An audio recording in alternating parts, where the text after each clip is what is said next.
말씀 나누겠습니다. 산상순 15번째 시간입니다.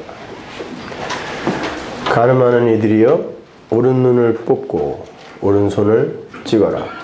마태복음 5장 27절에서 32절까지의 말씀입니다. 함께 봉독하겠습니다. 또 가늠치 말라 하였다 하는 것을 너희가 들었으나 나는 너희에게 이르노니 여자를 보고 음욕을 품는 자마다 마음에 이미 가늠하였느니라. 만일 내 오른 눈이 너로 실족해 하거든 빼어내버리라. 내 백체 중 하나가 없어지고 온몸이 지옥에 던지우지 않는 것이 유익하며, 또한 만일 내 오른손이 너로 실족해 하거든 찍어내버리라. 내 백체 중 하나가 없어지고 온몸이 지옥에 던지우지 않는 것이 유익하니라. 또 일러스되 누구든지 아내를 버리거든 이혼 증서를 줄 것이라 하였으나 나는 너에게 이르노니 누구든지 음행한 연고 없이 아내를 버리면 이는 저로 가늠하게 하며, 또 누구든지 버린 여자에게 장가드는 자도 가늠함이니라. 아멘.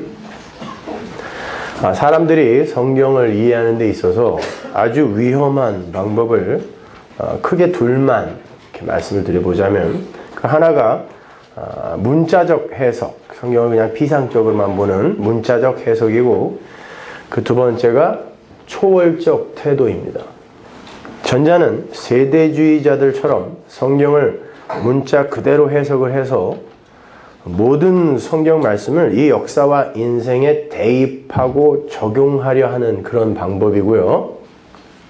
두 번째는 아예 성경의 내용을 전부 신성시해 버림으로 말미암아 자신의 역사 속 그 일상과 단절시켜 버리는 태도예요.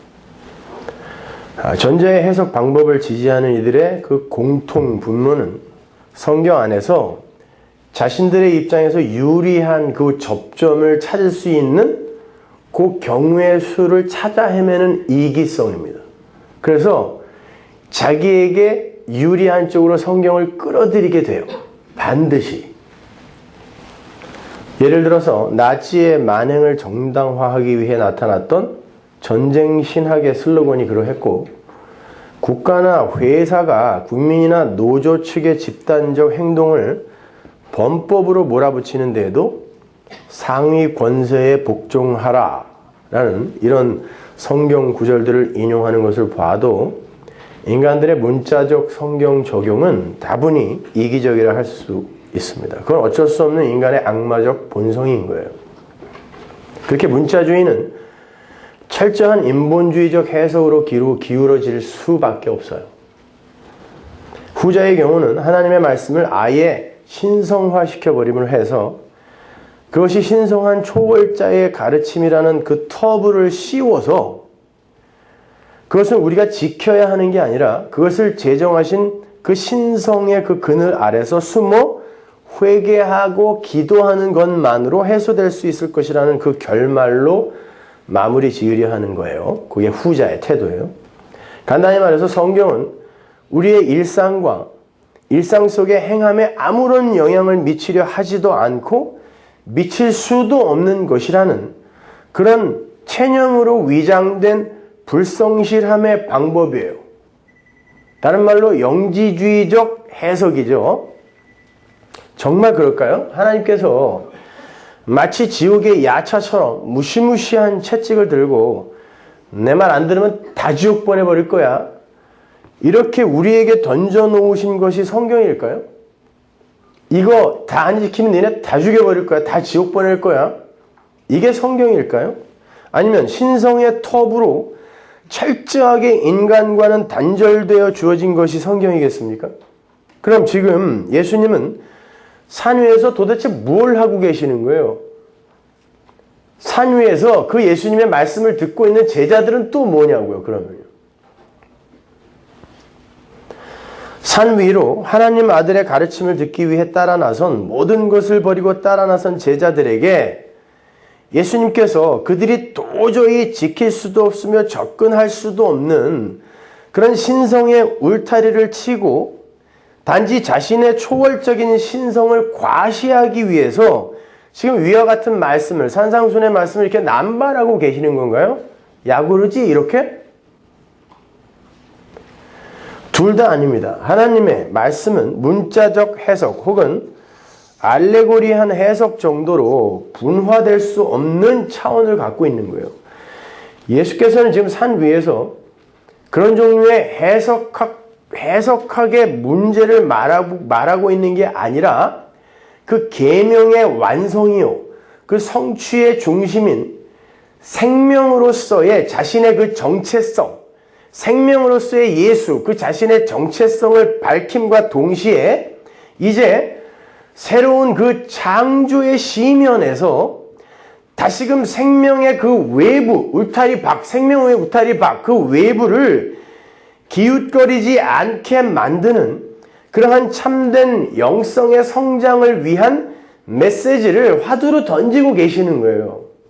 분명히 성경은 여러분 안에서 능력으로 역사를 하게 되어 있어요. 혹자들이 이야기하는 것처럼 성경 말씀은 우리와 아무 상관없고 그냥 우리는 이 세상에서 죄만 짓다 간다, 천만의 말씀입니다. 그러면 예수님의 십자가가 이 세상에서 행한 것이 완전히 무효가 되어버리는 거예요.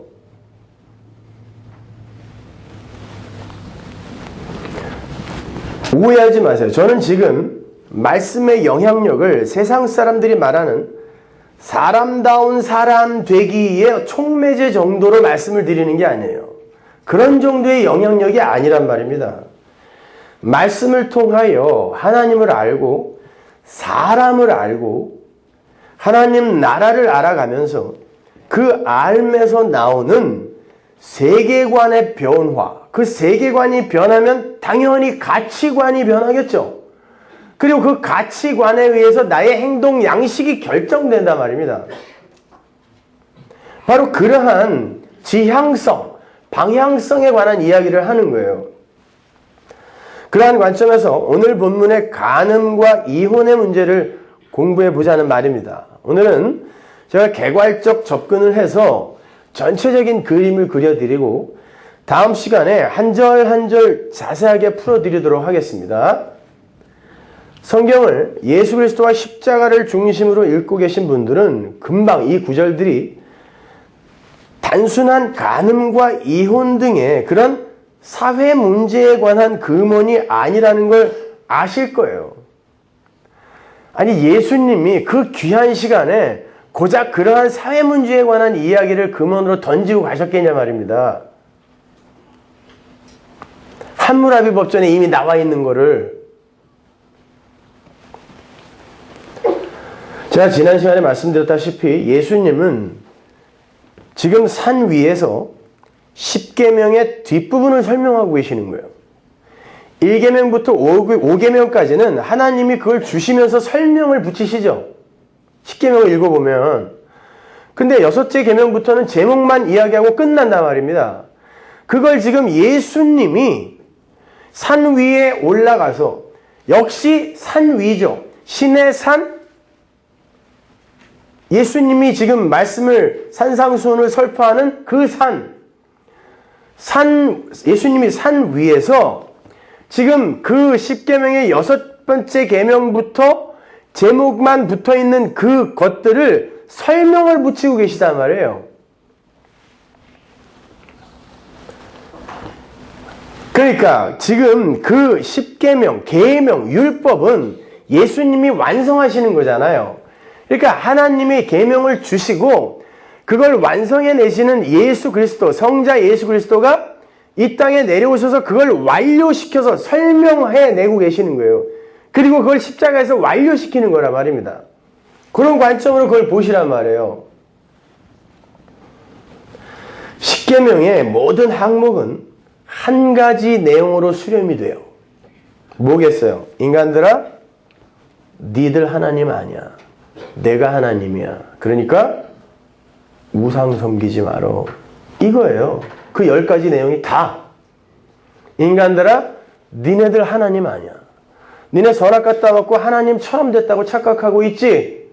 니들 하나님 아니야.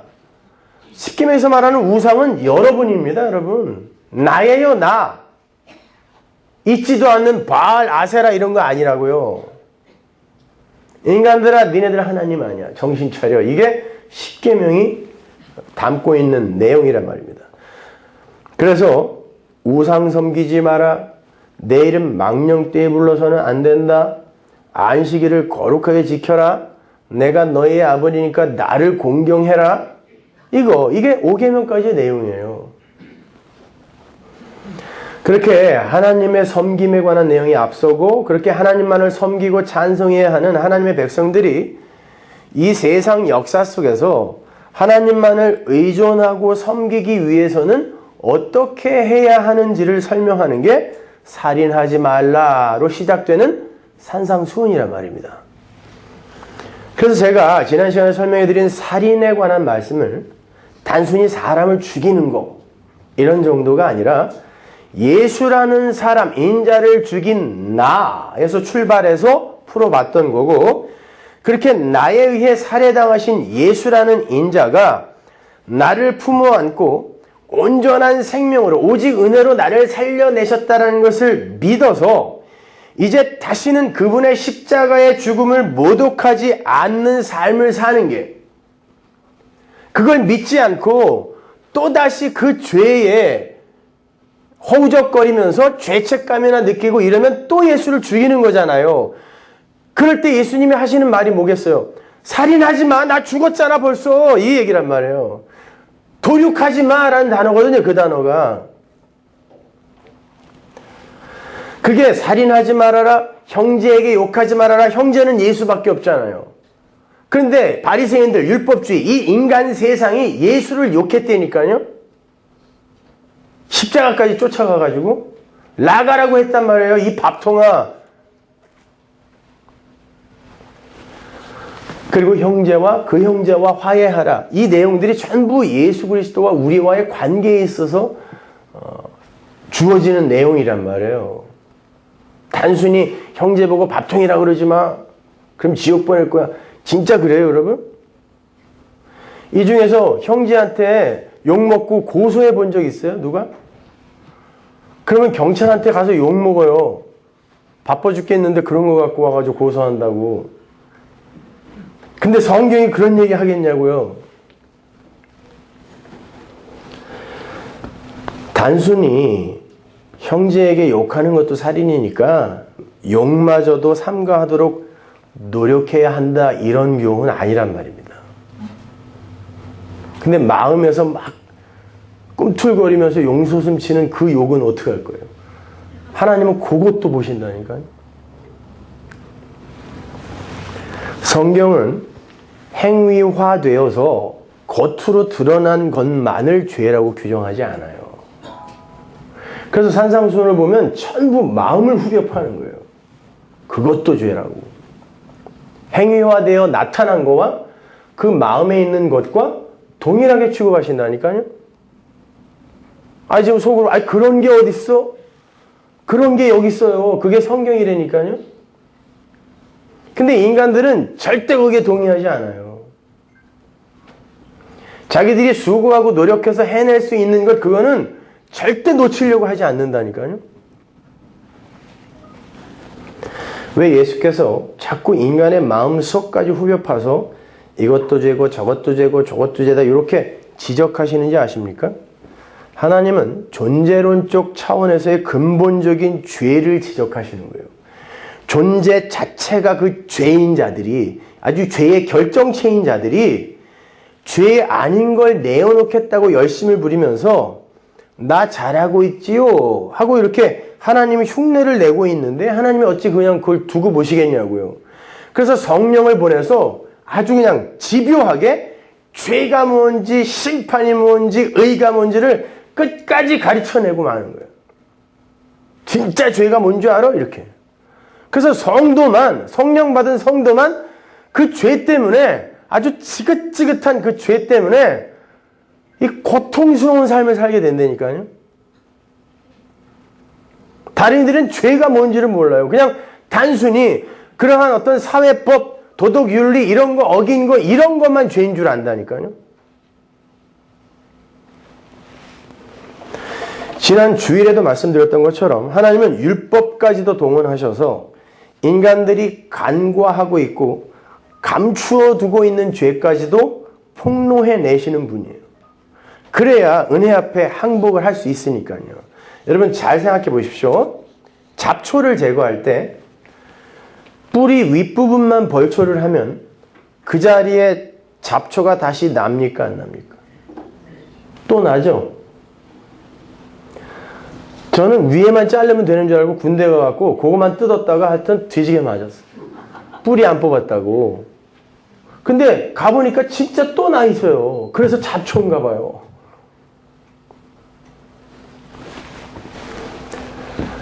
뿌리가 살아있는 잡초는요, 10년이 지나고 20년이 지나도 또 싹을 틔워요. 그런데 인간들이 뿌리는 그대로 남아있는 상태에서 겉으로 드러나는 퍼런 부분만 열심히 베어내면서 나 이런 사람이야, 이렇게 너스레를 떠는 게 율법주의예요.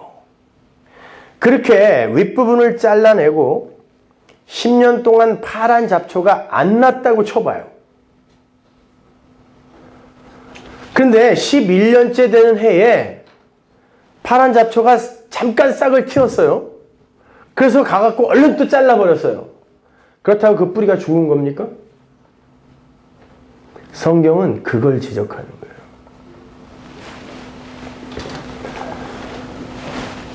하나님은 10년 동안 잘 참았다라고 그 인내의 기간을 칭찬해 주시는 게 아니라 잠깐 싹이 올라왔다가 제거가 되었어도 거봐, 너 아직도 네 안에 뿌리 있잖아, 이걸 지적하시는 분이 하나님이에요. 근데 우리는 그 잘난 착한 행위, 위에 퍼런 잎사귀만 계속 잘라내면서 이 정도면 되겠지 뭐 이러고 앉아있는 거라니까요. 성경은 그 뿌리를 파내는 거예요. 그래서 던지면 아파야 되는 거예요, 여러분이요.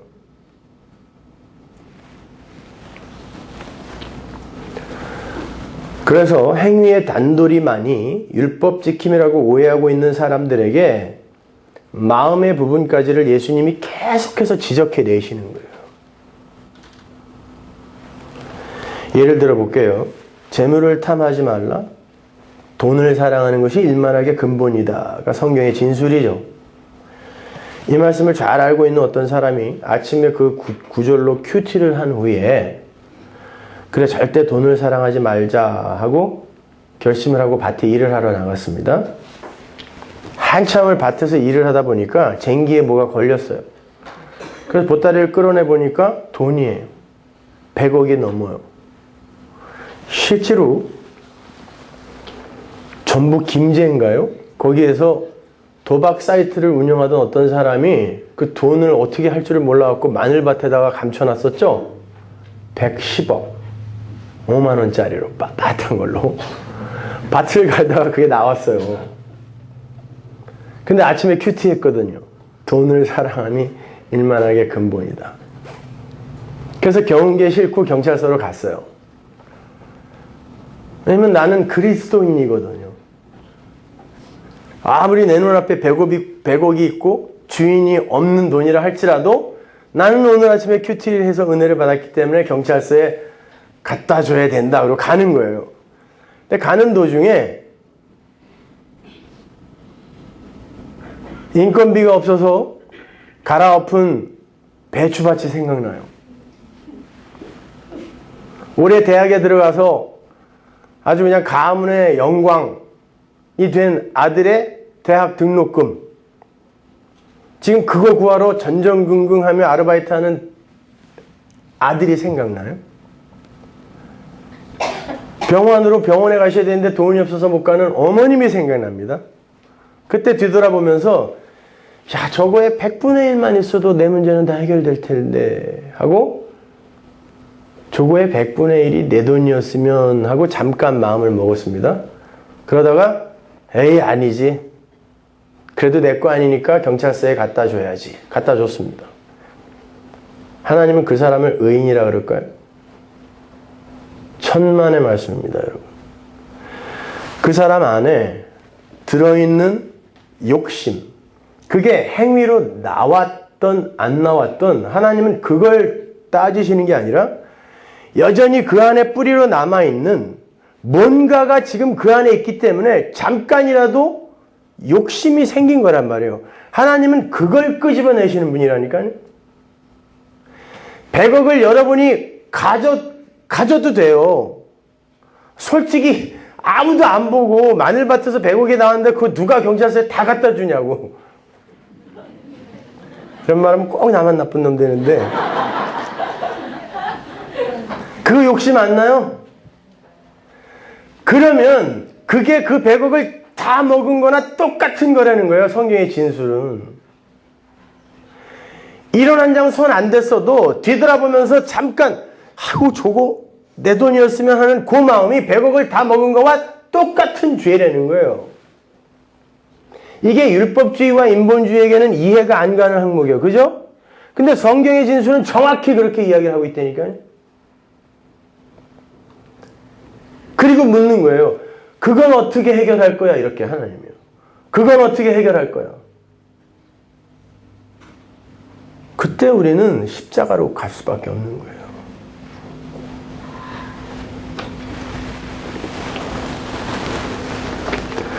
거짓말을 잘하던 사람이 20년 동안 거짓말 안 할 수 있어요. 그러다가 20년 만에 딱 한 번 거짓말하고 또 한 20년 안 했어요. 하나님은 거짓말 안 한 그 세월을 칭찬하시는 게 아니라 거봐 네 안에는 아직도 뿌리가 남아있잖아를 지적하시는 거예요.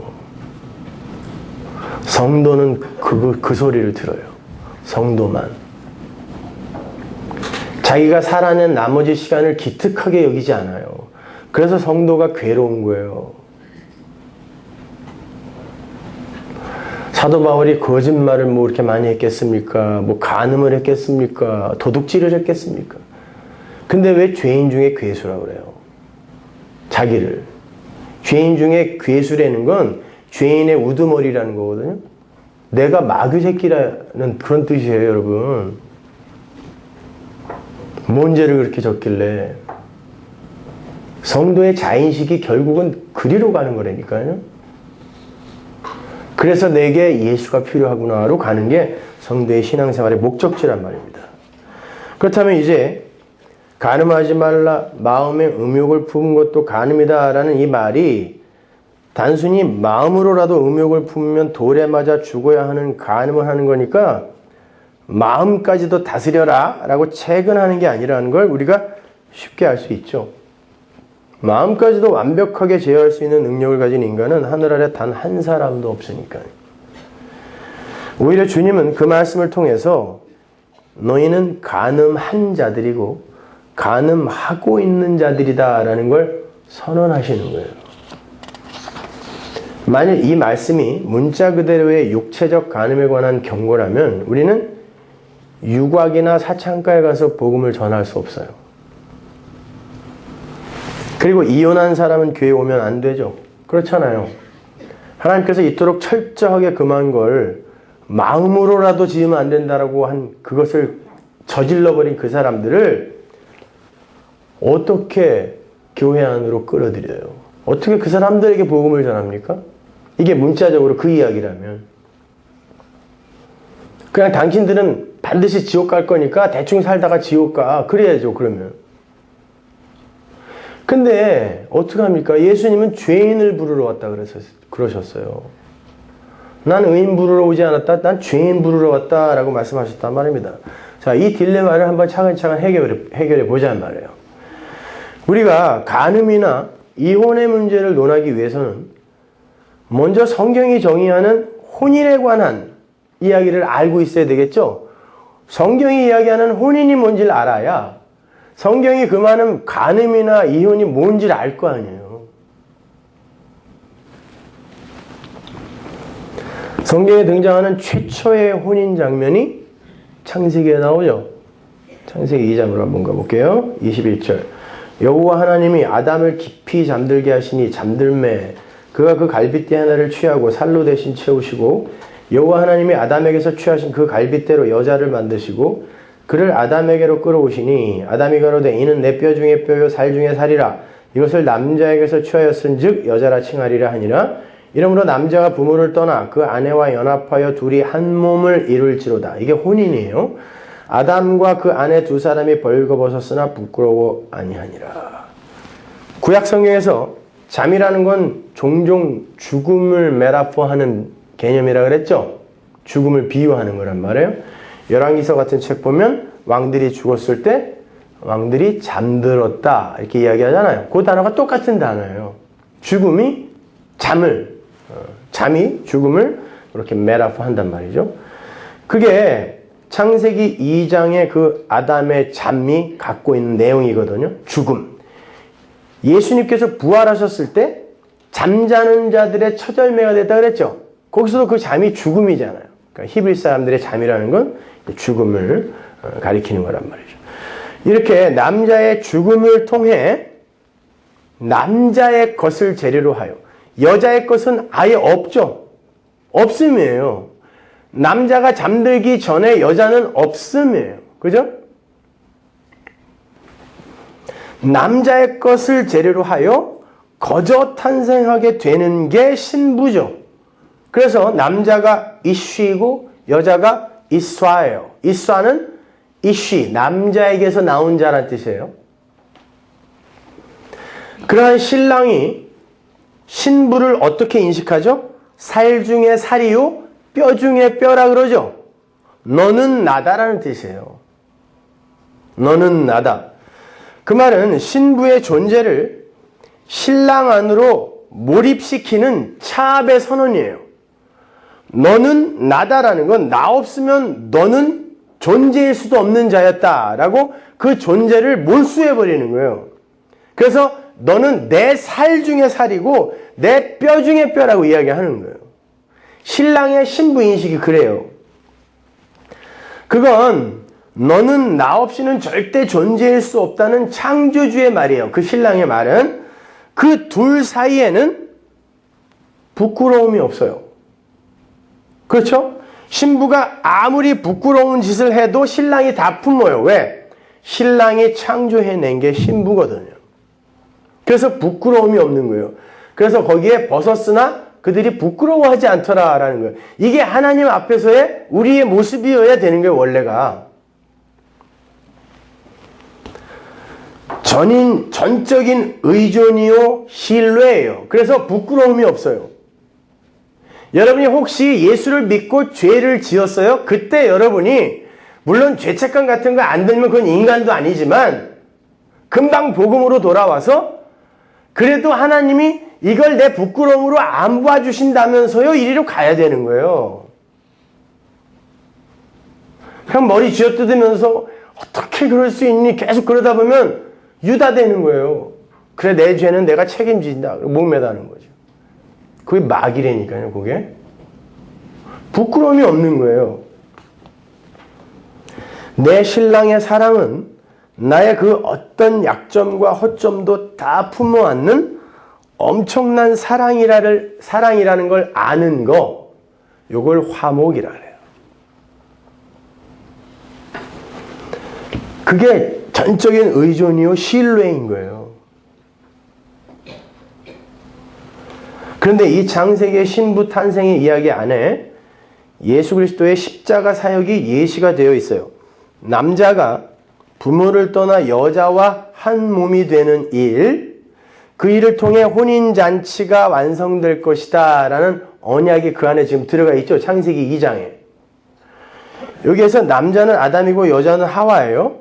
아담은 최초의 인간이죠. 부모가 없습니다. 그런데 여기에 부모라는 단어가 나온단 말이에요. 뭘 지금 여기서 그려내고 있는 거죠? 아버지, 부모인 하나님을 떠나 이 세상에 신부를 창조하러 내려오신 예수의 이야기를 지금 담고 있는 거란 말이에요, 이것이요. 그리고 요거를 에베소서에서 바울이 그대로 인용해다가 예수와 교회의 이야기를 하잖아요. 그죠? 그러니까 창세기 2장부터 지금 예수와 교회의 이야기가 진행되어져 가고 있는 거란 말입니다. 그러한 혼인관계를 잘 이해하고 있는 신부들의 그 신랑관과 결혼관이 어떻겠어요? 나는 신랑이 없었으면 존재일 수도 없는 자였다. 신부인 나는 신랑이라는 몸의 지체이므로 신부는 신랑이라는 몸의 영광을 위해 존재해야 된다. 이게 신랑관이고 결혼관이어야 돼요. 그런데 신랑의 죽음에 의해 창조된 신부가 자신의 개별적 자아를 챙기기 시작하고 개별적인 업적과 공로를 추구하게 되면 어떻게 되겠어요? 창세기 2장에서 봤잖아요. 우리가 남자가 부모를 떠나 여자와 한 몸이 되는 게 결혼인데 이게 혼인이에요. 하나님의 백성과 어린 양 예수의 연합의 형국이란 말이에요. 이것이요. 그리고 이걸 혼인이라고 지금 설명해내는 거예요. 천국에도 없는 혼인이라는 개념을 갖고서 우리에게 지금 설명해주고 있는 거란 말이에요. 근데 신부가 왜 내가 당신에게만 의존해서 살아야 돼? 나도 선악과 먹고 하나님처럼 될래 하고 자기의 이 독자적인 이 독립적인 개별적 자아를 챙기려고 할 때 이 한 몸의 관계가 깨지겠죠? 이게 분리예요. 그죠? 이게 분리란 말이에요. 이걸 성경이 이혼, 간음이라고 하는 거예요. 단순히 어떤 육체적인 지저분한 일 그런 것들이 아니란 말입니다. 신랑과 분리되는 거, 신랑을 전적으로 의존하지 못하는 거, 신랑 없이도 나는 개별적 자아로 얼마든지 존재할 수 있다라고 하는 거, 떨어져 나가는 거예요. 이걸 분리, 이혼이라 그러고 한 몸으로부터 분리되는 거니까 이걸 간음이라고 하는 거예요. 신랑으로부터 떨어져 나가는 거기 때문에 그거 하지 말라는 거예요. 성경이 얘기하는 건. 가지가 나무에서 떨어져 나가면 어떻게 돼요? 죽습니다. 가지가 내가 스스로 열매 한번 맺어볼게. 그리고 나무로부터 떨어져 나가면 죽는 거예요. 다 쓸어 모아서 어디다 던진다 그래요? 불태워버린다 그러잖아요. 예수님이 그러잖아요. 근데 우리는 그게 기특한 건 줄 안다니까요. 그러면서 열심히 해보자고 구호를 외치고 있는 게 오늘날 건강한 교회들의 외침 아닙니까? 따라서 성경이 이야기하는 간음이나 이혼은 은혜의 복음을 무시하고 율법주의와 인본주의를 추구하며 신부들의 독립을 증명하려 하는 모든 시도와 행위를 가리키는 거예요. 그게 간음이에요. 그게 이혼입니다. 그러한 지체들의 독립선언, 몸으로부터 떨어져 나가서 나도 독립적인 존재가 될 거야 라는 이 지체들의 독립선언, 몸에 붙어 있어야 되는데 그리고 그 몸을 위해 존재해야 되는 지체들이 자기의 독립성을 쟁취해 보겠다고 하는 그거, 신랑이신 예수 그리스도에게서의 그 분리 시도를 예수님이 알기 쉬운 그림으로 설명해 주는 데가 요한복음 15장이에요. 4절 보세요. 내 안에 거하라. 내 살 중에 살, 뼈 중에 뼈야. 내 안에 거하라. 그래야 니들은 존재야. 너희 안에, 나도 너희 안에 거하리라. 가지가 포도나무에 붙어 있지 아니하면 절로 과실을 맺을 수 없음 같이 너희도 내 안에 있지 않으면 그러하리라. 나는 포도나무요 너희는 가지니 저가 내 안에 내가 저 안에 있으면 이 사람은 과실을 많이 맺나니 나를 떠나서는 너희가 아무것도 할 수 없음이라. 사람이 내 안에 거하지 아니하면 가지처럼 밖에 버리고 말라지나니 사람들이 이것을 모아다가 불에 던져 사르느니라. 이게 바로 예수님이 말씀하시는 이혼이요 간음의 현실인 거예요. 분리, 예수로부터 떨어져 나가고자 하는 그런 추구. 한 몸으로 존재해야 하는 신랑과의 관계에서 가지가 스스로 열매를 맺겠다고 독립선언을 하는 것, 그게 얼마나 무모하고 무식한 짓인지를 잘 배우라는 거예요. 바로 그게 우리가 이 인생과 역사를 통해서 체후해내어야 할 중요한 내용인 거죠. 그리하여 그것이 우리가 이 인생과 이 역사를 통해서 체휼해내야 할 중요한 내용인데 그걸 체휼하면서 우리가 어느 지점까지 내려가냐면 야, 나는 진짜 지독히도 내 존재의 가치와 이 내 존재의 만족과 기쁨만을 위해서 살아가려고 하는 정말 너덜너덜한 걸레구나. 내가 창녀 고멜이구나를 아는 거예요. 그렇잖아요. 우리는 신앙생활을 가지고도 나만을 위해서 살아요. 숨도 나만을 위해서 쉬고 밥도 나만을 위해 먹어요. 하나님의 영광을 위해서 물 마시는 사람, 하나님의 영광을 위해서 잠자는 사람 계세요? 우리는 죽는 날까지 나만을 위해서 살아요. 그게 뭐라 그랬어요? 간음, 이혼. 그러니까 내가 누구다? 내가 창녀 고멜이에요. 그 고백이 터져 나오면, 그리고 너덜너덜 노예 시장에 가서 걸려 있으면 예수님이 보리 한 호멜 반, 은 15, 합이 얼마?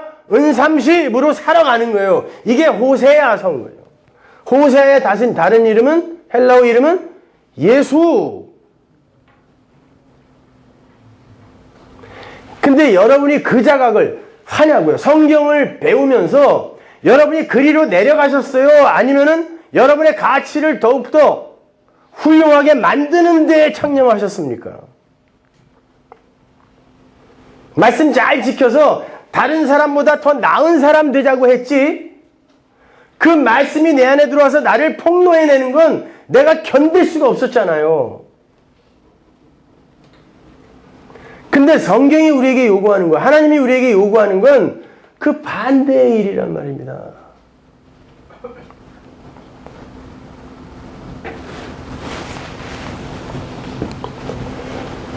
그래서 성경의 제일 마지막 책인 요한계시록도 역시 어린 양의 혼인잔치로 그 끝을 맺는 거예요.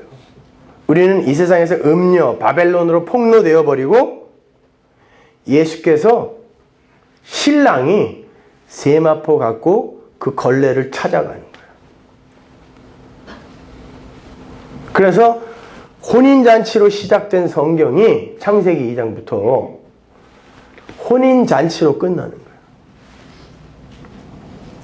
이 역사는 어떻게 이 걸레 같은 역사를 하나님이 신부 삼는가, 이 역사와 인생 아담들을 어떻게 신부를 삼는가를 증명하는 도구지, 여기에서 여러분이 신부다워지는 것이 아니라니까요.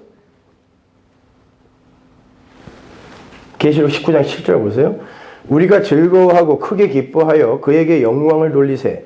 어린 양의 혼인기약이 이르렀고 그 아내가 예비하였으니 그에게 허락하사 빛나고 깨끗한 세마포를 입게 하셨은즉 이 세마포는 성도들의 옳은 행실이로다 하더라.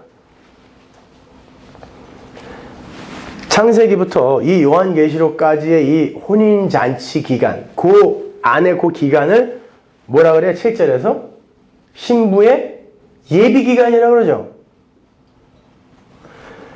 그 아내가 예비하는 기간이 이 역사라니까요. 어떻게 예비하냐고요, 근데. 8절에 뭐라 그래요? 신부가 뭐 입습니까? 빛나고 깨끗한 세마포를 스스로 입어요, 입혀줘요? 수동태죠? 입혀주세요. 누가? 신랑이 입혀줘요. 그리고 신랑이 그 세마포를 옳은 행실이라고 불러주시는 거예요. 우리가 선악과 먹은 선악과의 지식으로 이렇게 규정하고 판별해 놓은 그 옳은 행실이 아니라 신랑이 인정하는 옳은 행실이 있다니까요. 그걸 예수님이 뭐라고 그래요? 요한복음에서. 요한복음 6장으로 가보세요. 28절. 저희가 묻되 우리가 어떻게 하여야 하나님의 일을 하오리까? 어떻게 하여야 옳은 일을 하는 겁니까? 어떻게 하여야 옳은 일에서 영생을 얻습니까? 예수님이 대답하여 가라사대 하나님의 보내신 자를 믿는 게 하나님의 일이다. 그럼 아내, 신부가 이 인생과 역사 동안에 해야 할 옳은 행실이 뭐예요? 딱 한 가지. 예수 믿는 거예요. 신랑이 나 창조해 주셨어요. 이거 믿고 가는 거예요. 신부다운 자가 되어서 남들보다 더 괜찮은 존재로 성숙되어서 가는 게 아니라 신랑 없으면 나는 존재도 안 해요. 걸레예요. 이 고백하고 가는 거예요.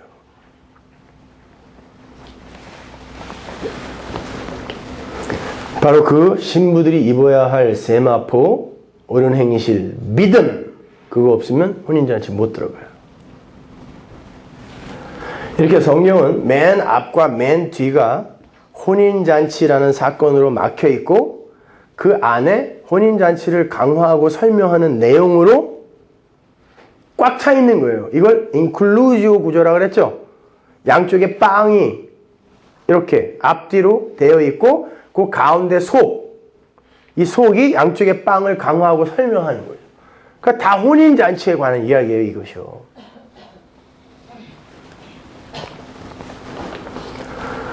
자, 그래서 하나님께서 아담과 하와를 창조하신 후에 가장 처음 내리신 명령이 생육하고 번성하라 였던 거예요. 생육하고 번성하는 건 혼자는 안 되죠. 달팽이 같은 거 돼요. 자웅동체는. 사람은 안 돼요. 그래서 부부에게 주는 거예요. 근데 제가 로마서 강의 때 생육과 번성이 뭔지를 설명해 드렸어요. 자세하게. 생육과 번성은 누가 하시는 거예요? 예수님이 하세요. 십자가 이야기하는 거거든요. 하나님이 아브라함, 이삭, 야곱에게 계속 생육하고 번성하라, 생육하고 번성하라 그러잖아요. 네 자손들이 하늘의 별처럼 땅의 모래처럼 많아질 것이다. 이 생육 번성이거든요. 그걸 예수가 완료하시고 이들에게 선물해 주시는 거예요. 그러니까 지금 생육하고 번성해라. 남자 여자 만들어 놓고 혼인시켜 놓고 생육하고 번성해라. 이건 하나님이, 신랑이신 하나님이 신부인 인간에게, 자기 백성에게 청혼, 프로포즈 하는 거예요. 나는 반드시 너희들에게서 아들 예수를 낳고 말 거야. 이거야. 이 이야기예요. 생육하고 번성해라. 자식 많이 낳아라 이런 얘기 아니에요.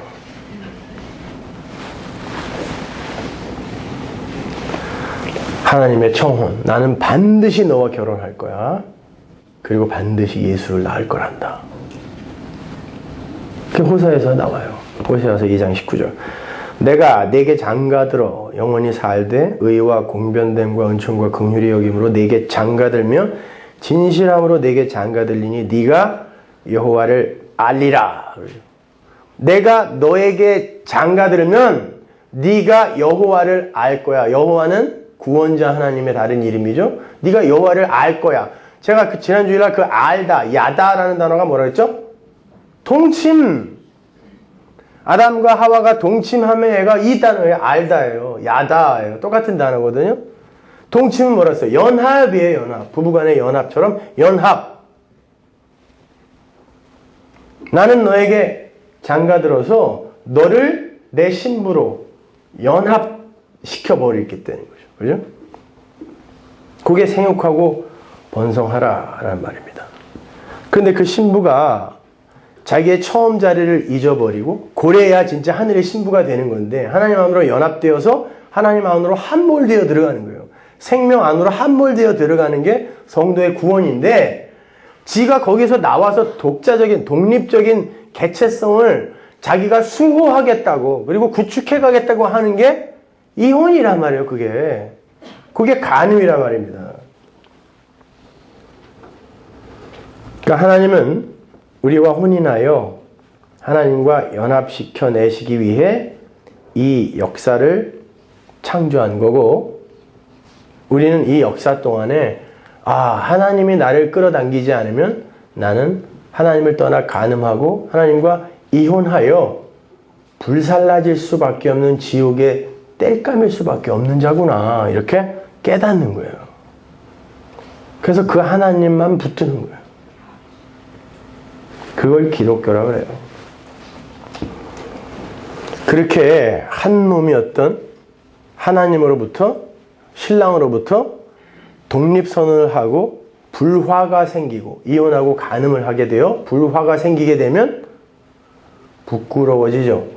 그래서 아담과 하와가 이 신부가 내가 독립적인 이 내 자아 이 개별적 자아를 챙기겠다고 선악과 따먹자마자 신랑이신 하나님 앞에서 내가 부끄러워지는 거예요. 숨는 거예요. 그렇잖아요. 부부관계에서도 뭐 부부끼리 같이 샤워하고 다 하다가 싸움이라도 한번 하면 옷 갈아입을 때 들어오면 뭐라 그래요? 집어 던지죠? 어딜 들어오냐고? 우리 집 얘기 아니에요. 그렇게 되는 거예요. 불화가 되면 부끄러워지는 거예요. 그리고 뭘 해요? 자기의 힘과 노력으로 무화과 나무 이파리로, 이건 예수님이 율법적 행위라고 나중에 설명해 주시는데, 무화과 나무 잎사귀로 자기의 부끄러움을 열심히 가리는 거죠. 하나님은 그 신부에게 찾아가서 그 신부의 치마 찢어 발기고 당신의 세마포 입혀주시는 걸 구원이라 그래요. 당신의 의로 세마포로 감싸주시는 걸 구원이라 그래요.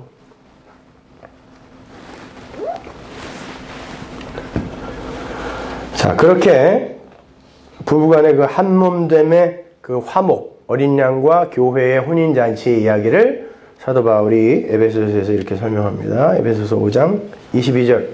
아내들이여 자기 남편에게 복종하기를 주께 하듯 하라. 이는 남편이 아내의 머리됨이 그리스도께서 교회의 머리됨과 같음이니 그가 친히 몸의 구주시니라. 그러나 교회가 그리스도에게 하듯 아내들도 범사에 그 남편에게 복종할지니라. 여기까지만 딱 읽고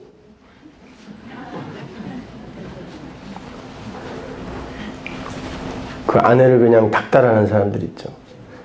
그 밑에도 읽어야 돼요. 남편들은 아내 사랑하기를 그리스도께서 교회를 사랑하시고 위하여 자신을 주심같이 하라. 이는 그 물로 씻어 말씀으로 깨끗하게 하사 거룩하게 하시고, 이게 새 언약 안에 들어가 있는 단어들이 그대로 다 나오죠. 자기 앞에 영광스러운 교회로 세우사 티나 주름 잡힌 것이나 이런 것들이 없이 거룩하고 흠이 없게 하려 하심이니라. 이와 같이 남편들도 자기 아내 사랑하기를 제 몸같이 할지니 자기 아내를 사랑하는 자는 자기를 사랑하는 것이라. 누구든지 언제든지 제 육체를 미워하지 않고 오직 양육하여 보호하기를 그리스도께서 교회를 보양한 것 같이 하느니 우리는 그 몸의 지체임이니라. 이러므로 사람이 부모를 떠나 그 아내와 연합하여 그 둘이 한 육체가 될지니, 이게 창세기 2장에 나오는 혼인의 내용이었잖아요. 뭐라 그래요? 이 비밀이 크도다 내가 그리스도와 교회에 대하여 말하노라. 아내와 남편에 대해서 실컷 이야기해놓고 이게 바로 교회와 어린 양 예수의 이야기였어, 이렇게 이야기하는 거예요. 그러니까 하나님께서 하나님 나라에는 있지도 않은 부부라는 관계를 이 땅에 허락하신 이유는 예수 그리스도라는 신랑이 교회라는 신부를 어떻게 창조했고 어떻게 사랑했는지를 교훈하기 위함이라는 거예요. 따라서 남편들은 열심히 아내를 사랑하며 육적 신랑의 그 한계와 영적 신랑의 위대함을 배우면 돼요. 그러기 위해서는 사랑을 해봐야 돼요. 죽도록. 안 돼도 죽도록. 그리고 아내들은 허벅지를 찔러가며 남편에게 복종을 하면서 이 육적 아내의 불가능함.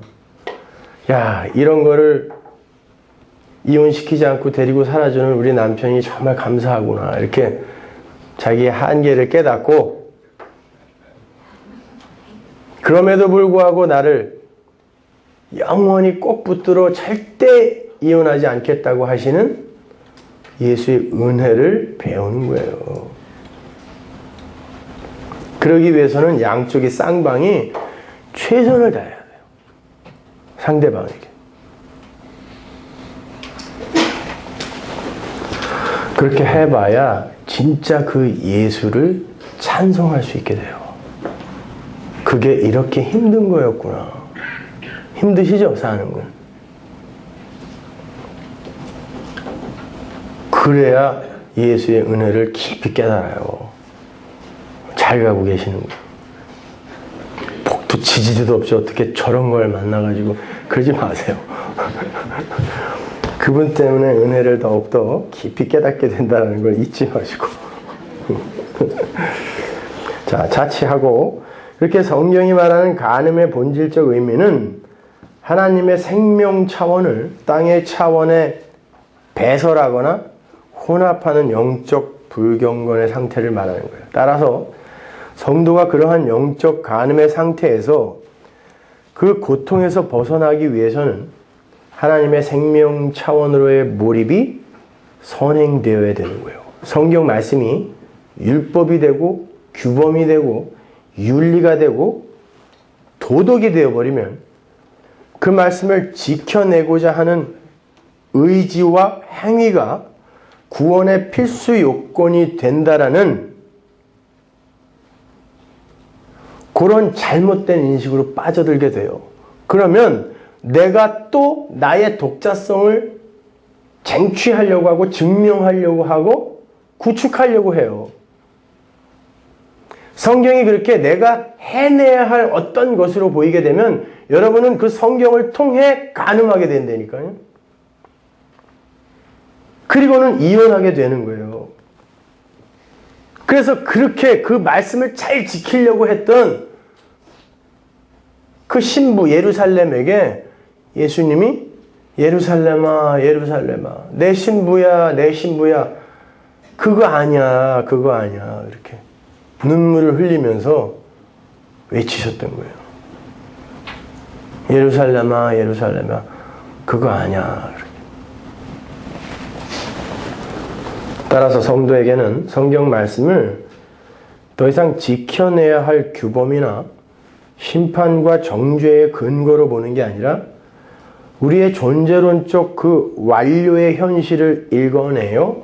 하나님의 은혜를 찬송하며 그분의 영광을 위해 투신을 하는 그런 성경 인식의 전환이 필요한 거예요, 여러분. 그렇게 되면 이걸 율법 삼아 막 지키려고 하는 사람보다 더 불성실하게 살 것 같으세요? 천만의 말씀입니다. 그 은혜의 왕노릇이 여러분을 그렇게 불성실하게 놔두지 않으세요.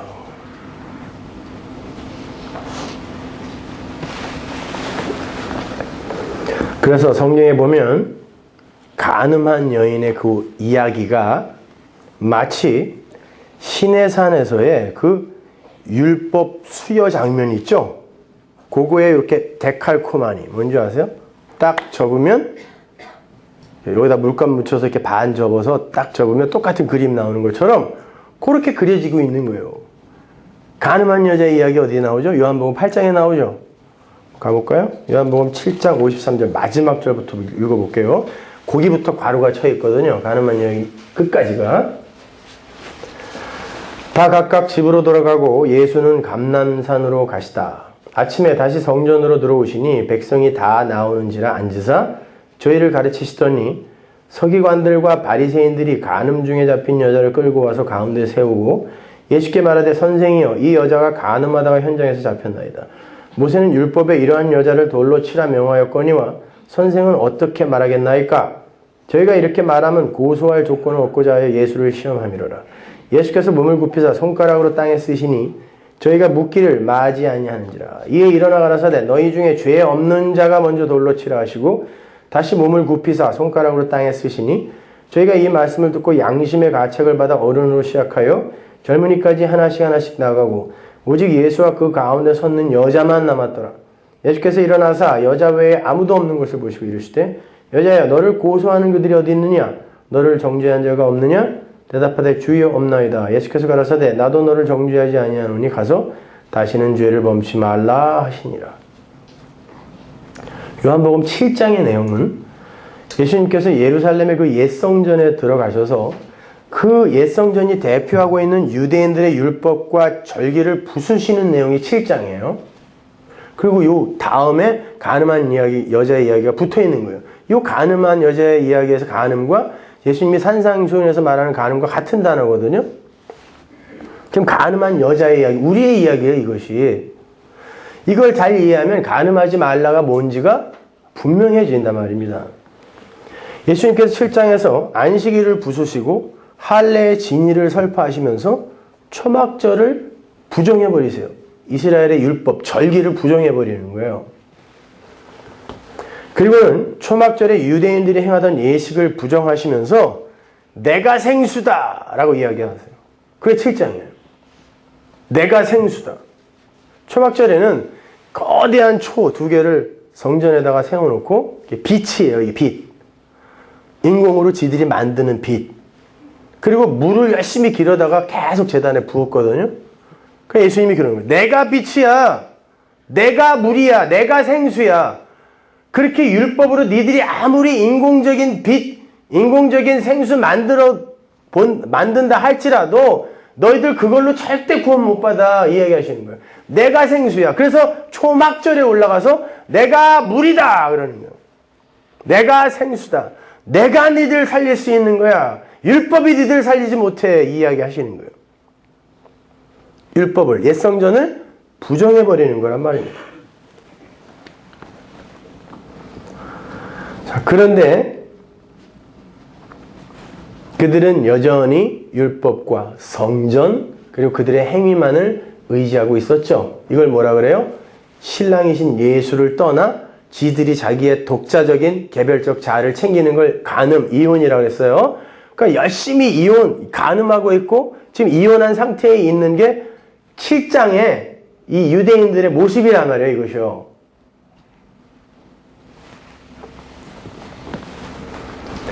이제 거기에 붙어 있는 게 이제 간음한 여자의 이야기인데, 이렇게 7장의 이야기가 성전인 예루살렘 성전에서 일어난 율법주의의 행태와 그에 대한 경고의 이야기라고 했는데, 그 이야기가 어떻게 끝나요? 7장 마지막에 그들이 각각 집으로 돌아갔다 그러죠.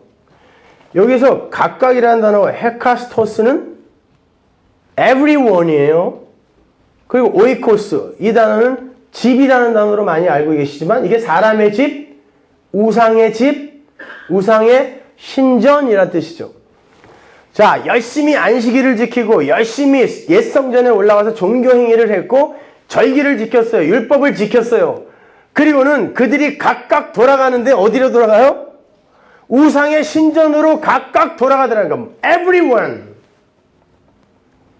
그들이 하는 행위가 바로 우상 섬김이었다는 거예요. 그걸 십계명이 뭐라고 그래요? 간음이라고 해요. 그거를.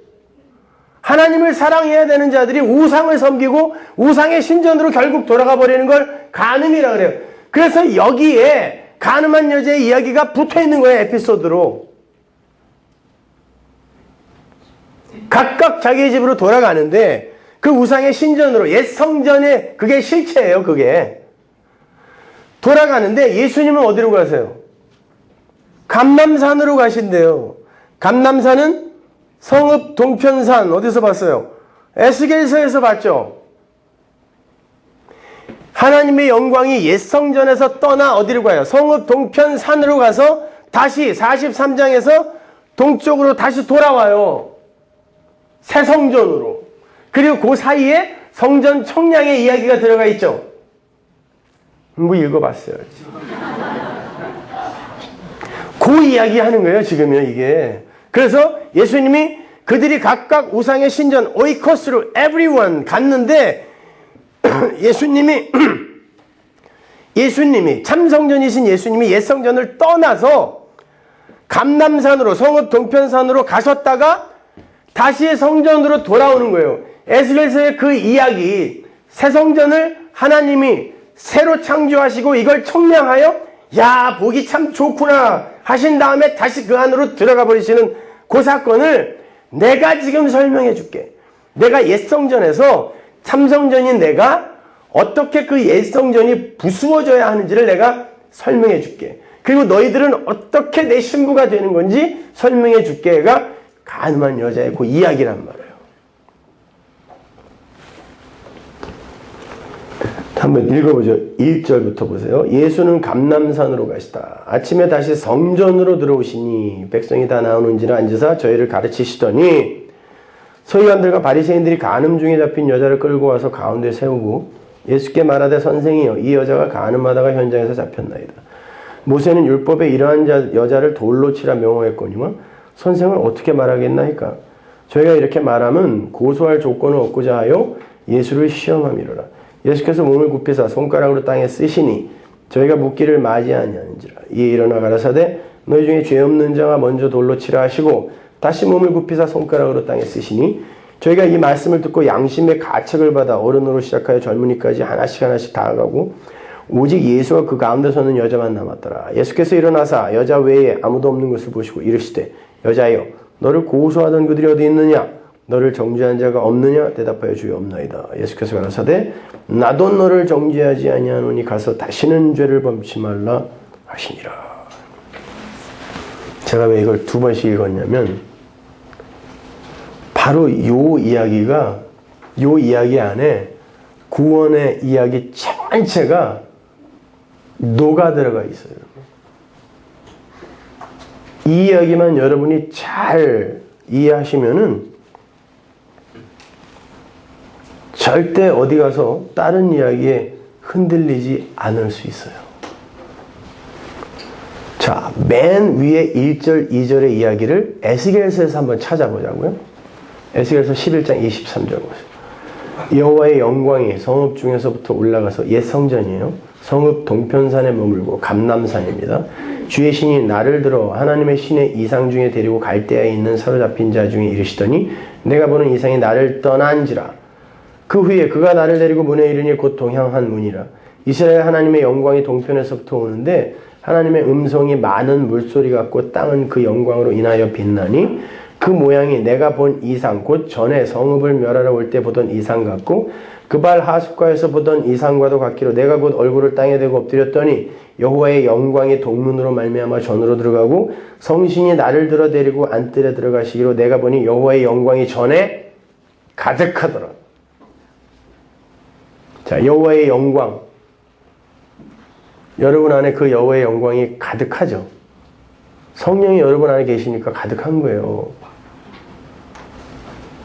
너무 쫄지 마세요. 성령이 여러분에 계시면 성령이 무슨 10%만 들어와 있고 20%만 들어와 있고 안 그래요. 온전한 하나님이 여러분 안에 들어와 계시다니까요. 그럼 여호와의 영광이 가득 찬 게 여러분이잖아요. 그럼 여러분이 새 성전이란 뜻이에요. 어떻게 여러분 안에 여호와의 영광이 다시 들어가게 되었는지를 배우는 걸 신앙생활이라고 한단 말입니다. 지금 여러분은 여호와와 하나님과 지금 혼인관계 한 몸이 되어 있는 거잖아요. 연합되어 있으니까 어떻게 이 혼인관계가 성립이 되었는지 완성이 되었는지를 우리가 성경을 통해 배우고 우리의 인생을 통하여 경험을 통하여 배우는 거란 말이에요. 하나님의 영광이 거할 만한 처소가 아니었기 때문에 옛 성전에서 그 율법의 성전에서 하나님의 영광이 떠납니다. 그리고 그 하나님의 영광이 떠나고 이제 새 성전이 건축이 돼요.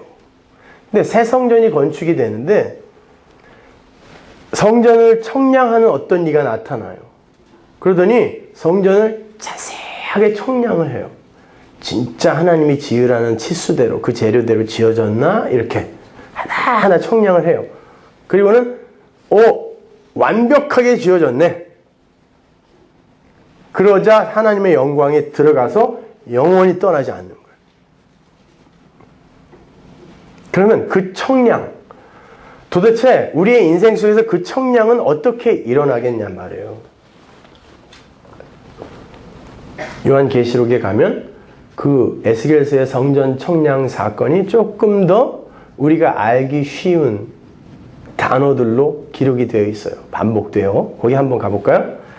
계시록 21장 9절 보세요. 7 대접을 가지고 마지막 7 재앙을 담은 7 천사 중 하나가 나와서 내게 말하여 가로되 이리 오라. 내가 신부 곧 어린 양의 아내를 내게 보이리라 하고 성령으로 나를 데리고 크고 높은 산으로 올라가 하나님께로부터 하늘에서 내려오는 거룩한 성 예루살렘을 보니. 에스겔서에서는 성읍, 성전 측량이었는데 여기서 그 성을 뭐라 그러죠? 내 신부라 그러죠? 그러니까 우리 이야기 하는 거예요. 어렵습니까, 여러분? 안 어렵죠? 네. 빨리빨리 잘 생각하셔서 그냥 원래 교회 계시던가 딴 데로 가시던가 그러세요.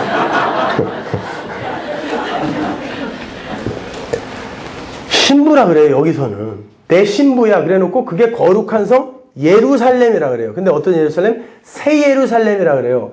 그리고는 측량을 하는데 전부 12, 12, 12, 144, 1000 이런 숫자예요. 보세요. 하나님의 영광이 있음에 그 성의 빛이 지극히 귀한 보석 같고 벽옥과 수정같이 막더라. 크고 높은 성곽이 있고 12문이 있는데 문에 12천사가 있고 그 문들 위에 이름을 썼으니 이스라엘 자손 12지파 이름들이라. 동편의 세 문, 북편의 세 문, 남편의 세 문, 서편의 세 문이니 그 성의 성곽은 12기초석이 있고 그 위에 어린 양의 12사도의 12 이름이 있더라. 내게 말하는 자가 그 성과 그 문들과 성곽을 청량하려고 금 갈대를 가졌더라. 그 성은 네모가 반듯하여 장광이 같은지라. 지성소죠. 그 갈대로 그 성을 청량하니 1만 2천 스타디온이요 장과 광과 고가 같더라. 그 성곽을 청량함에 144규빗이니 사람의 청량 곧 천사의 청량이라. 보다시피 하나님의 영광이 임해서 당신의 영광으로 덮어버린 새 성전은 하나님의 신부인 교회를 말하는 거예요. 근데 원래 우리의 이 육적 아담 안에는 하나님의 영광이 못 들어와요. 그래서 하나님의 영광이 떠난 상태의 삶을 여러분이 구원받은 상태에서도 경험해야 돼요. 그래서 가끔 왜 하나님은 나를 이렇게 버려두시지? 아, 하나님이 나를 외면하시나? 침묵하시나? 이런 경험을 해야 맞아요. 함께 하시면서 여러분의 역사 속 인생을 돕는 게 하나님이 아니라니까요.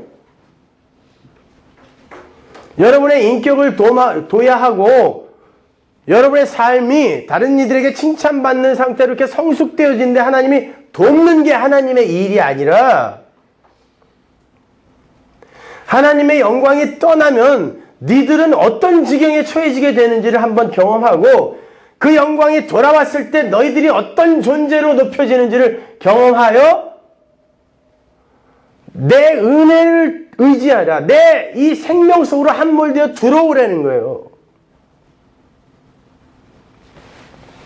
그게 신앙생활의 본질이란 말입니다.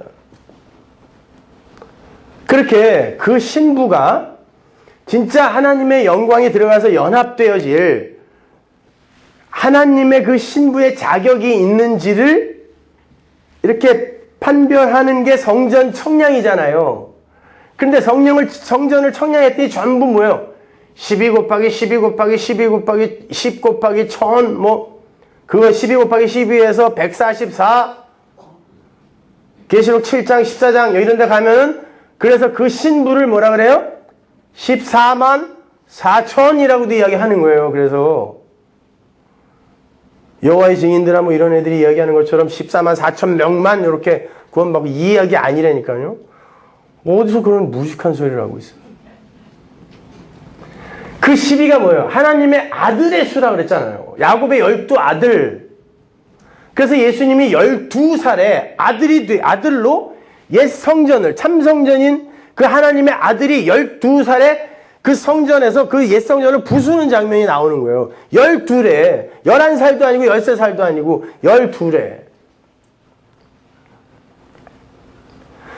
그러면 청량을 했더니 12사도 12지파 이게 다 뭐라 그랬어요? 하나님의 참 아들이신 그분의 공로에 의해 그 아들 안으로 들어가 하나님의 아들 된 성도들의 모습, 은혜예요. 따라서 그 신부를 청량해서 어디를 재도 은혜가 안 나오고 은혜에다가 요만큼이라도 한 1mm라도 뭐가 붙어 있으면 걔는 탈락이에요.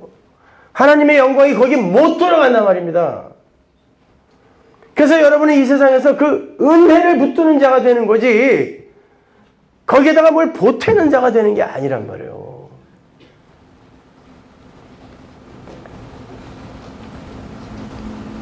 근데 이게 그 가늠한 여자의 이야기와 무슨 상관이 있냐고요.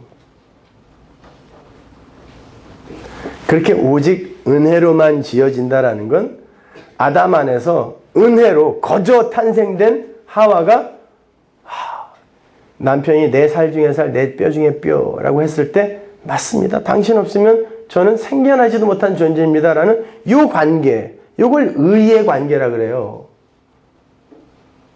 그런데 이걸 알아먹지 못하고 율법, 도덕, 윤리 이런 걸 하나님의 말씀에 대입해서 내가 얼마나 훌륭한 자인지를 증명해내려고 하는 요 선악 갖다 먹은 아담과 하와의 모습, 요걸 간음이라고 해요. 그렇기 때문에 거기에 요 간음한 여자의 이야기가 붙어 있는 거란 말이에요. 그 이야기는 우리 이야기란 말이에요, 이게요. 새 성전으로 돌아오시는 하나님의 영광의 모습을 그렇게 상징적으로 기술하고 난 후에 예수님이 성전 마당에 앉으시죠. 성전이라고 그래요, 거기를. 바로 그 앞장에서 옛 성전의 그 간음하는 모습, 그 더러운 청녀들의 혼인잔치, 간음잔치, 이게 그려졌잖아요, 7장에서. 그게 율법주의의 모습이었잖아요. 예수님이 그 성전을 깔고 앉으시는 거예요.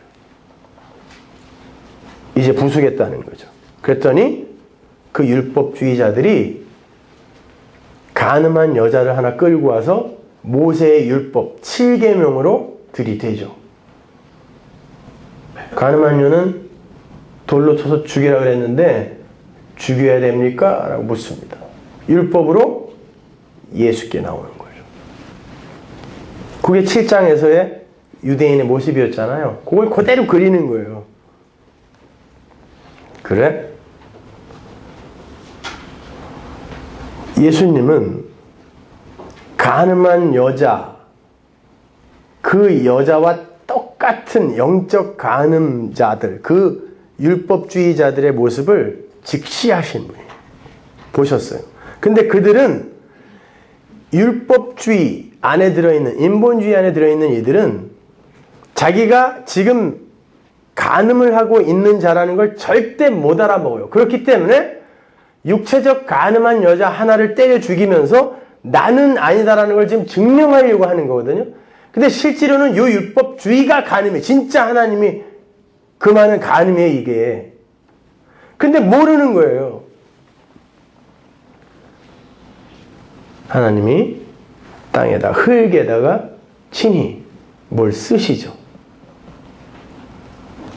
성경에는 하나님이 직접 친필로 흙에다가 뭘 쓰신 게 3번 나오죠. 시내산에서 돌판에다 율법 쓰신 거, 그리고 메네메네 대겔 우바르신. 그때마다 무슨 일이 일어나요? 죄가 폭로되잖아요. 시내산 위에서 하나님께서 친필로 뭘 쓰시자 아래에서 인간들이 하나님을 섬긴다고 하는 인간들이 뭘 섬기고 있었는지가 확 폭로되죠. 우상이었죠. 그걸 간음이라고 한다 그랬잖아요. 간음이에요. 메네메네 대겔 우바르신. 야, 네가 왕인 줄 아냐?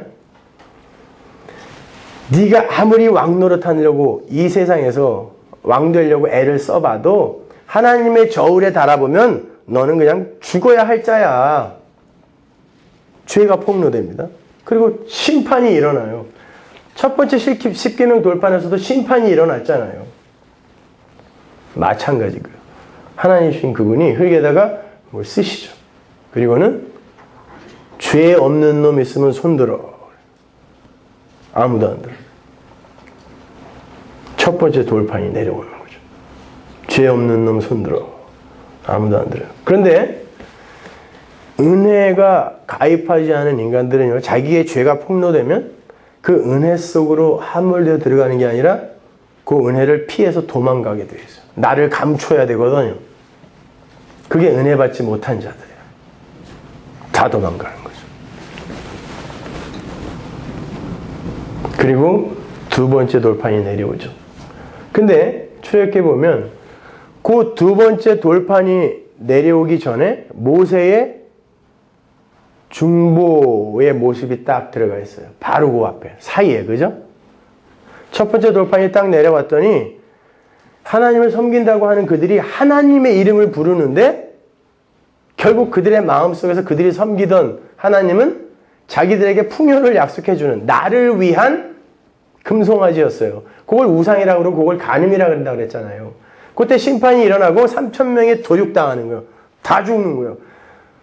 근데 모세가 자기 목숨을 담보로 해서 하나님 나를 죽이세요, 차라리. 쟤들 살려주세요. 이 모세는 나와 같은 선지자인 예수의 모형이라고 그랬죠. 그래서 사도 바울이 이스라엘이 구름과 바다에서 모세에게 in Moses, 모세에게 속하여 세례받았다, 구원받았다라고 이야기하는 거예요. 모세가 예수의 모형이었기 때문에. 그 모세가 중보를 자처하죠. 날 죽이세요. 그리고 두 번째 돌판이 내려오죠. 그러면 그때부터 이스라엘 백성이 그 두 번째 돌판, 율법을, 말씀을 볼 때마다 뭘 생각해야 돼요? 잘 지켜야지? 아니요. 못 지켜서 다 죽었다니까요. 모세가, 중보자가 그 앞을 가로막지 않았으면, 하나님의 진노를 가로막지 않았으면 우리는 지금도 또 죽었을 거야.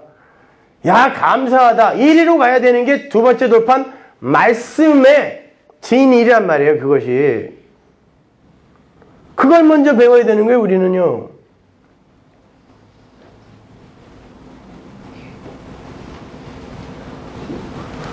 예수님께서 두 번째 땅에다가 뭘 쓰세요? 그러면 그 사이에 무슨 일이 일어났다는 거예요? 내가 너 대신 죽겠다는 거예요. 내가 가늠한 자 되어 너 대신 죽겠다는 거예요. 그리고 예수님이 그녀의 부정함, 가늠함, 이걸 뚝 빨아들이신 거예요. 그리고 예수님이 죄인이 되시는 거예요. 예수님이 그랬잖아요.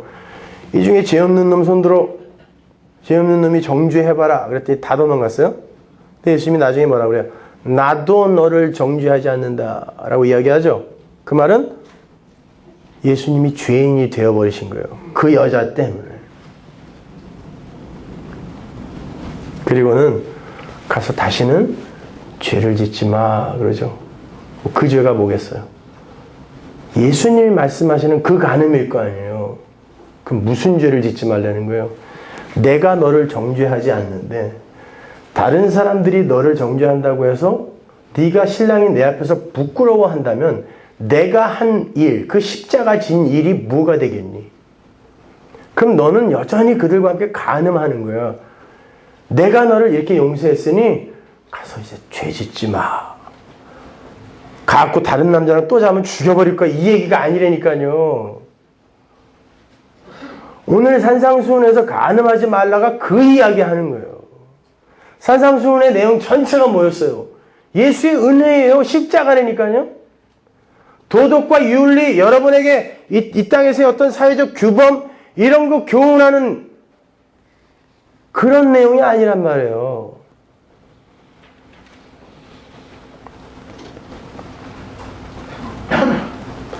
여러분, 이스라엘이 그렇게 첫 번째 돌판 앞에서 죄인으로 폭로되었을 때에 모세가 그들에게 뭐 먹이죠? 금송아지를 가루로 갈아서 그걸 물에다 타서 먹이죠. 그랬더니 그들이 죄인으로 폭로가 되고 도륙이 일어나는 거예요. 그 이야기 어디에 나와요? 민수기에 나와요. 근데 그 이야기가 간음한 여자의 이야기라니까요. 한번 가보죠. 먼저 예레미야 17장 12절 보고 민수기로 가볼게요. 영화로 오신 보좌여, 원시부터 높이 계시며 우리의 성소이시며 이스라엘의 소망이신 여호와여, 무릇 주를 버리는 자는 다 수치를 당할 것이라. 무릇 여호와를 떠나는 자는, 이거 이혼이고 간음이라 그랬어요. 흙의 기록이 되오리니 이는 생수의 근원이신 여호와를 버림이니이다. 요한복음 7장에서 내내 생수 이야기를 하고 그 생수이신 예수가 흙에 이겨지는 거죠. 내가 생수다 그래 놓고 흙에다가 뭘 쓰고 있잖아요. 그 생수가. 그런데 그게 어떤 행위냐면 여호와를 떠난 자들을 하나님이 저주의 돌판에다가 쓰는 행위인데, 예수님께서 두 번째 거기다가 뭘 썼어요? 자기 이름을 쓰시는 게 바로 이 이야기인 거예요. 너는 살려내고 내가 대신 죽어. 그래서 하나님이 십자가라는 나무에서 예수님을 가지처럼 뚝 잘라버리는 거예요. 그래서 예수님이 뭐라 그래요?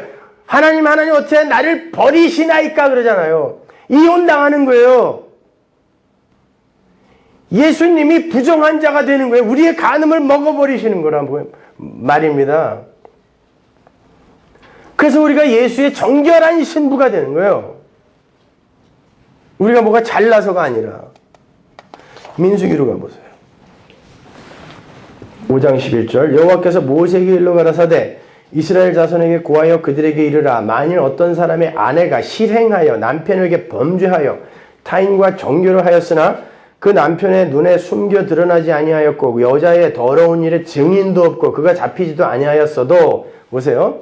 인간들의 자기죄 감추기에 아주 철저함 이런 걸 여기에 지금 비유로 설명하는 거예요. 아무한테도 안 들켰어요.